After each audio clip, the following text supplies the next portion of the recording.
Welcome to If Not for God, stories of hopelessness that turn to hope. Here is your host, Mike Zwick. How fun today on the If Not for God show. So, personally, Mike, I'm kind of excited to see what the show's about today because if not for God, it seems to be the topic. Absolutely. If not for God, I was actually just finished up reading a book by Kirk Cameron. Are you familiar with Kirk? Oh, very much, yeah. And interviewed him a couple times. Did you really? Oh, yeah. What was that like? It was actually good. He's pretty humble.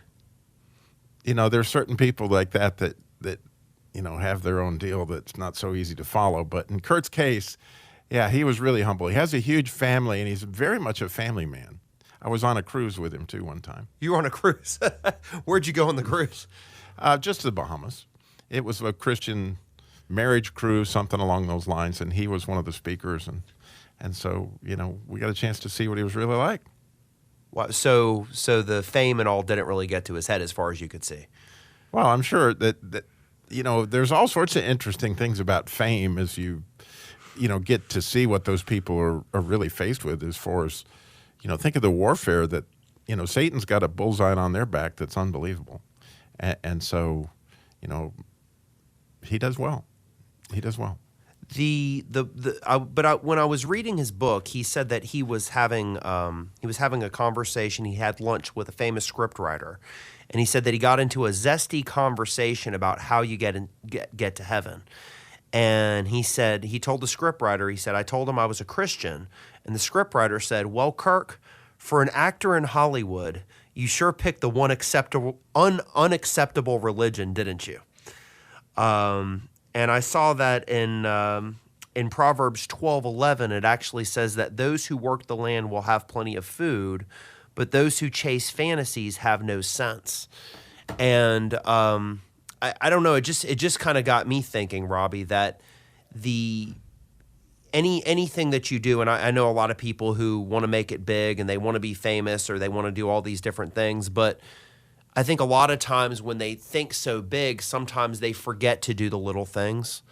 I don't know. It's just interesting. It's like, yeah, we want to do all of these big things, but we have to take small steps, I think, in order to reach our goals. And I know now, Robby, you've got your talk show, and it's blown up, the Christian car guy and stuff like that. But can you tell me a little bit about what it was like in the beginning? Yeah, I can tell you a lot about it. I didn't want to do it. I mean, God said, Robby, I want you to get on the radio and talk about what breaks your heart every day. And I was like, God, have you heard my voice? I mean, this is not a guy, I'm not trained to be on the radio. And he was like, Robby, I'm asking you to get on the radio. And, so I woke up the next morning after this prayer conversation that God and I had, and I was like, well, I need a fleece. I need to, I heard a sermon one time, Pastor Quartz actually, which you're familiar with. He preached, and he said, God calls you to do something, he's going to swing the door wide open. Okay. So if you see somebody out there who says they're called to preach, but they don't have a church, they weren't called to preach. Okay. Those were his words. All right. That made a lot of sense to me at the time. And so I said, well, I don't currently have a radio show, and I only know one person in radio that would be a Christian radio show like what God's talking about. That would be Stu Eberson. So I knew Stu awfully well. We've been friends for years, and I called Stu, and I said, Stu, can I buy your lunch? Thinking this was my fleece, that I'll ask Stu to do this radio show, and he'll tell me that's crazy, and then I'll be off the hook, because if I don't have a radio show, right, I don't have to do it. Yeah, pretty much. So we met at a Mexican restaurant in Moxville. Okay. And I sit down, I lay out this idea that God had given me. I mean, he gave me the logo. He gave me the name. He said, this is the name of the show. This is what the logo, this is what I want you to talk about. He gave me all that stuff. Because he knew that, this was not something that was my heart's desire. By anybody's stretch of imagination, I didn't even like to do commercials. Okay. I'm sort of an introverted person. I'm not this isn't me. And so I lay the idea out to Stu, and he goes, oh, Robby, that's the best idea I've ever heard. How about this Saturday? I was like, well, I guess my fleece was like dripping with water all that. Oh, my gosh. And so, I'm expecting, actually, that Stu is going to help me and like teach me. And, Okay. you know, he tells me I've got to have a clock, whatever that is, and I've got to figure that one out. And so I show up to the studio that Saturday, and all there is one old disc jockey that was the producer in the booth. Okay. And he looks at me and he says, "Man, Robby, you must really like to talk on the radio." And I said, "Well, no, not really." And he said, "Well, you got an hour show, man. You can't have any dead air." And I was like, "Oh no, I mean, like, well, it's supposed to be a live show." Stu said I would just ask people to call in, and they'll call and ask me a bunch of questions about cars. And he says, "Dude, man, ain't nobody, this is your first show. Nobody's going to call in. You better be prepared to talk for an hour." And I was nowhere close to prepared to talk for an hour. Wow. And so all I had done, God totally, but this is if not for God, okay? Okay. Because I was not, and you know how long 27 minutes is? You ought to try an hour, you know? Just wait. And this isn't like pre-recorded, so like we can redo this. This is live. And I had written down a bunch of questions that if I was out there that I would want to know, like, you know, when's the best time to sell a car? When's the best time to buy a car? Should I take the rate or should I take the rebate? Or what is this, you know, 60-month financing versus leasing, and all these kind of questions. And I had written them out. And so I just started listing these questions, and unbeknownst to this disc jockey, the phone lines totally lit up. Okay, I mean, I had every single line filled, and I said the rest of the show just sitting there, literally, because once one person calls, another person calls, another person calls. Well, essentially, from my perspective, it was totally God who knew I had nowhere close to the preparation needed to do an hour show. But being a salesman like yourself, you can understand that if you had 10 calls to answer and you just got this person, they say, "Well, Robby, I'm thinking about selling this car, and this is what," well, you know, you've done that for a living for 40 years. You're pretty much going to be able to answer that question. And so I sat there that first show. Yeah. Was just like, boom, I can answer these questions. But I didn't ever come back. And by the way, they don't always light up like that. I've done enough shows now to know that they don't. And you better be prepared to have some quality content for an hour. And God walked me through all that. And then, you know, interestingly, I guess between Stu and Charles Stanley heard the show, and it wasn't long after that Sirius 161 called up and said, "We want to put the show on satellite." And so within about 6 weeks, I had a national radio show on Sirius 161 and Christian Car Guy. And I mean, it was totally God. It wasn't, believe me, this was not like, "Oh, Robby, this is what you're," and, you know, I'm getting calls from New York City. And I'll never forget one of the first deep calls I had.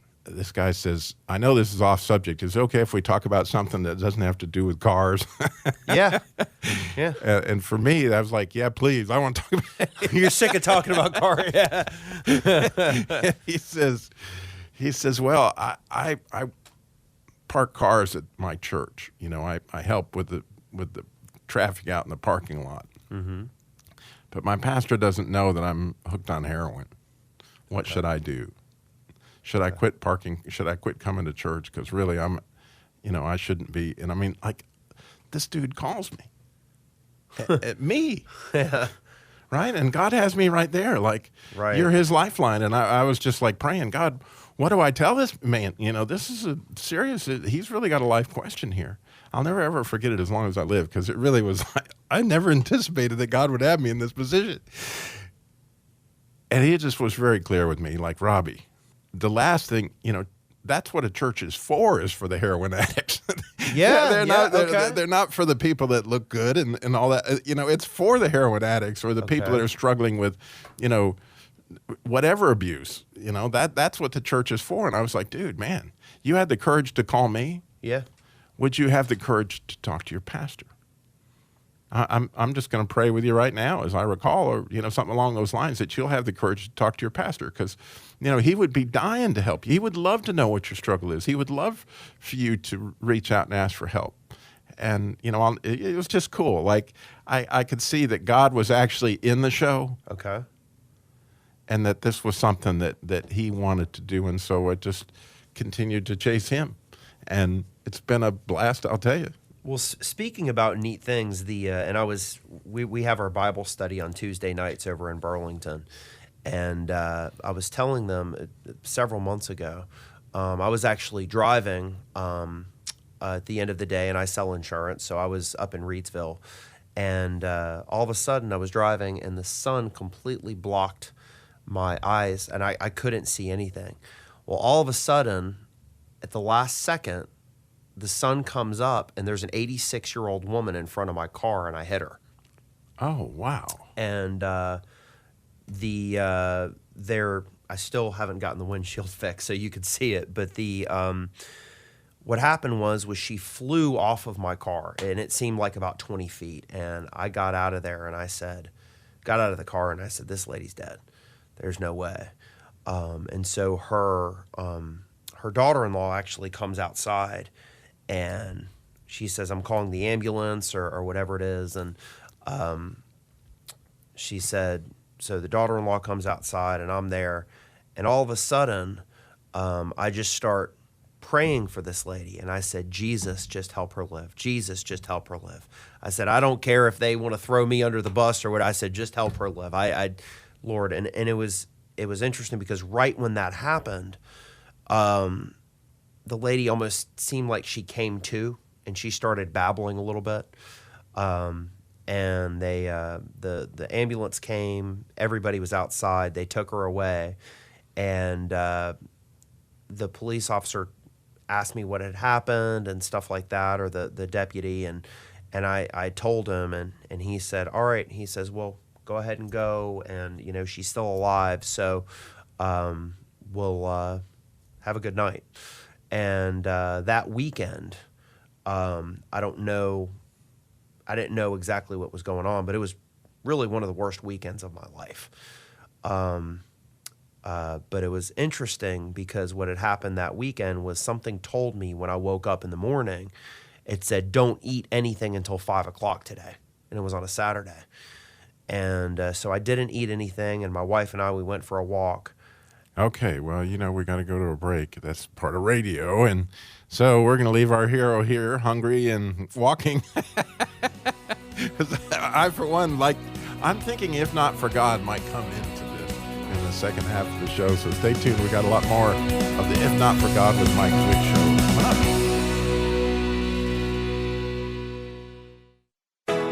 If you're trying to sell your home and you're sick of your realtor telling you they can't get your price, think Todd Harrison. Call me. To sell your house for more money and less time and with no hassles, call 919-274-5532. Hi, this is Todd Harrison, and this is a great time to find out what your house is worth. Call me at 919-274-5532. Together, we can sell your house for more money and less time and with no hassles. The Todd Harrison team is affiliated with Keller Williams Realty.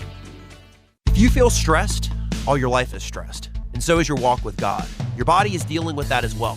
My friend Hal Cooper's calling is in dealing with stress as a licensed massage therapist. I call him Super Cooper. Super Cooper is all about helping you relieve stress. If you're in the Raleigh-Durham Chapel Hill area, call Super Cooper, licensed massage therapist, at 919-240-8367. That's 919-240-8367. License number 5615.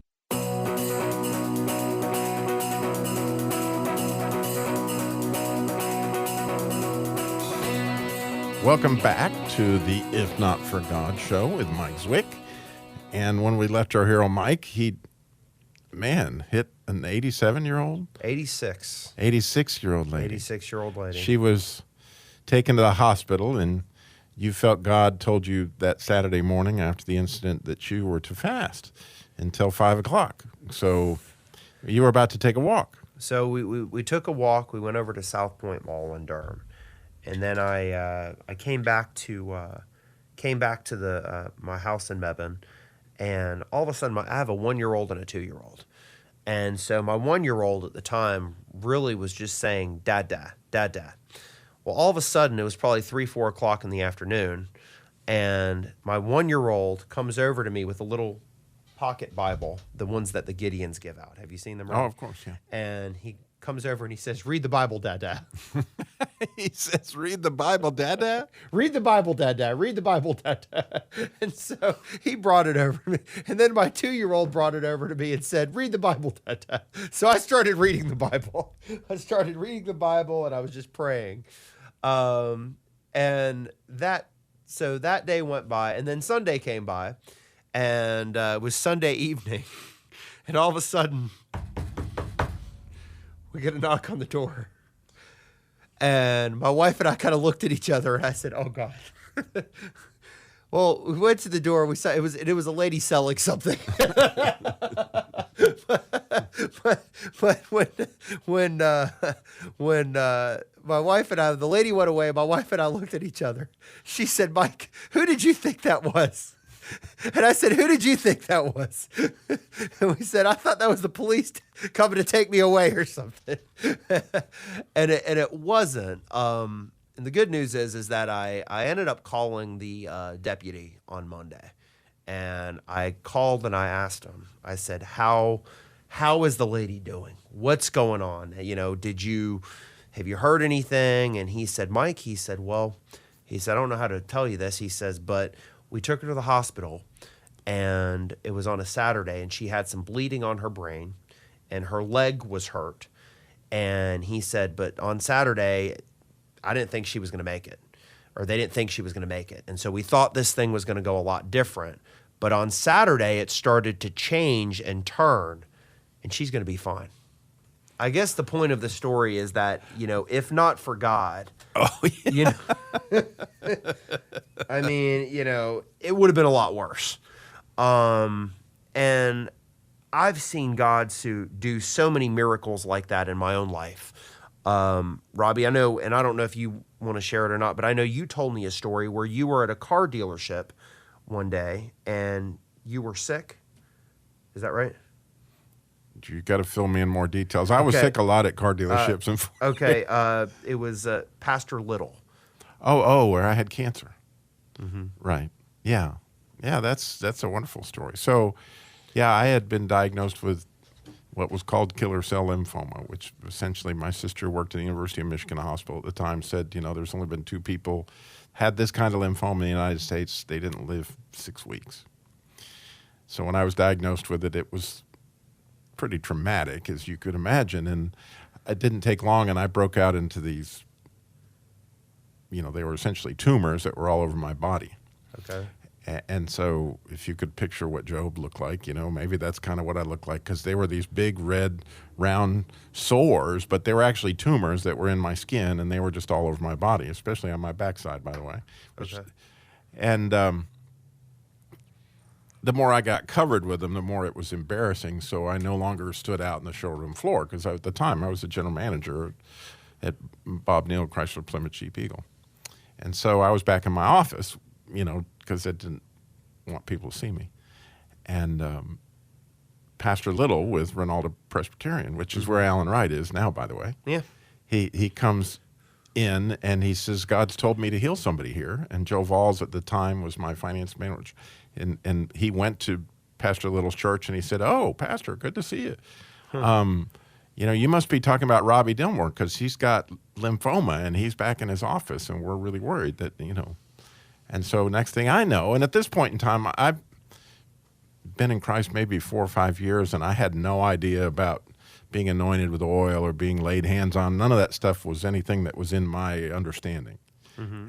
But that was what Pastor Little had in mind that day. Mm-hmm. And it was also a Friday, interestingly. Mm-hmm. It was a Friday afternoon, and I was supposed to start my chemotherapy on Monday. Mm-hmm. And that Friday afternoon, he anointed me with oil. He laid hands on me. And I do know there were lots and lots and lots of people praying for me all over the country for different reasons, my parents and, all sorts of things. But that prayer had something that I just sensed like, I think I felt something. Well, Monday morning when I woke up, this was a Friday when he prayed over me. Mm-hmm. Monday morning when I woke up, the tumors were miraculously gone. All of them totally gone. Mm-hmm. And so I went on to my appointment with the doctor. They did another biopsy to see what in the world happened, because these tumors were all there. They had pictures of it like Friday. They knew where it was, and here it is Monday, and they're all gone. And where the biopsy was done, they said, wow, the cancer had turned on itself and ate itself. And the cancer turned on itself and ate itself. It did. And there you go. So I was tumor-free, but they did the chemotherapy anyway, and that begins another whole long story of the Jeep incident and all that stuff that people familiar with my story know that I was not done with my health tribulations for some time after that. But nonetheless, I did not die of cancer. Obviously, here I am. This is 23 years later, 24 years later, yeah. So how old were you when that happened? Let's see, 1996, I was 41. A young man. Yeah. Two very small kids at home. Yeah. The something else that had happened to me, because I think you had just told me a little while ago that Charles Stanley was the first, was your first guest, or not first guest, but one of the first people who heard your show, the Big Time. Well, anyway, he heard it and got excited about it and put it on Sirius 161, yeah. Charles Stanley. So November 1st of 2011, I was driving, and I finished up a day with insurance, and I was out in Germantown, North Carolina, right near Pilot Mountain. And all of a sudden, I had talked to a pastor, and I'd sold him a policy, and he said that I believe that God still heals people today. And it was just strange. Something about talking to this guy was just a little bit different, and it really stuck to me. And I was a Christian at the time, but I remember driving, and I almost never used to wear my seatbelt. So, by the way, if you're listening, wear your seatbelt. Put on your seatbelt now if you're not wearing. Yeah, but I was a Christian car guy. Do what? The Christian car guy will tell you wear your seatbelt. So I was at the bottom of the hill, and it was pitch dark. There were no lights outside, and all of a sudden, I'm listening to Charles Stanley on the radio. All of a sudden, I'm at the bottom of the hill, and I don't know if it was a voice that was in my ear or something just told me, you need to put your seatbelt on. And at the time, I almost never wore my seatbelt. And so the first thing that went into my mind was, okay, I'm going to put my seatbelt on. And then there was another voice that came into my ear, and it said, what, you don't trust God? And I said, no, I need to put my seatbelt on, because there's something about that second voice that didn't sound right. So I put my seatbelt on. I driving up to the top of the hill. All of a sudden, Charles Stanley goes off the radio. It starts playing this weird music, and within about 5 or 10 seconds, dead straight into a tree. And the tree, I hit the tree so hard that the tree was right up to my... Why did you run into the tree? It was a curve, and I couldn't see anything. And the people who had actually come outside after I hit the tree said people have had accidents on this road before. And I didn't know. I don't know exactly why. Maybe I was going too fast. I mean, but the deputy or the state trooper who came to the accident, I explained to him what happened, about how I had my seatbelt on, and he said, if you didn't have your seatbelt on, we wouldn't be talking right now. He said they'd have a helicopter right now taking you to the hospital. I mean, it was that bad. And, there are people, and I've talked to today, they said, well, the God who heals people, or the God who does miracles and stuff like that, that was just for the first century. And that's stuff that doesn't happen today. And I say baloney to that, because I absolutely believe that's that an God if not heals. for God moment right there, which, by the way, I have heard that at least 2 other times, and it makes me think maybe I need to do a show this weekend. Like, call in if you've had this happen where God asked you to put your seatbelt on right before you had an accident. But I know I've had, because I've done a lot of shows over the years, that's not the first time I've heard that testimony where somebody felt God impress on them to put their seatbelt on right before something, traumatic happened. But, it reminds me of, well, since we got a short period of time and this story would take more than 2 minutes, I'll tell it anyway. I did this show, like, Where Were You When Jesus Took the Wheel? Mm-hmm. And the first person that called, I was expecting to be a call like what you just described. Mm-hmm. And the guy says, well, let me tell you where I was when Jesus took the wheel. I was, going to a chiropractor appointment, and my wife or girlfriend ran a stop sign, and we were T-boned, and now I'm a paraplegic. I've got no use of my arms and legs.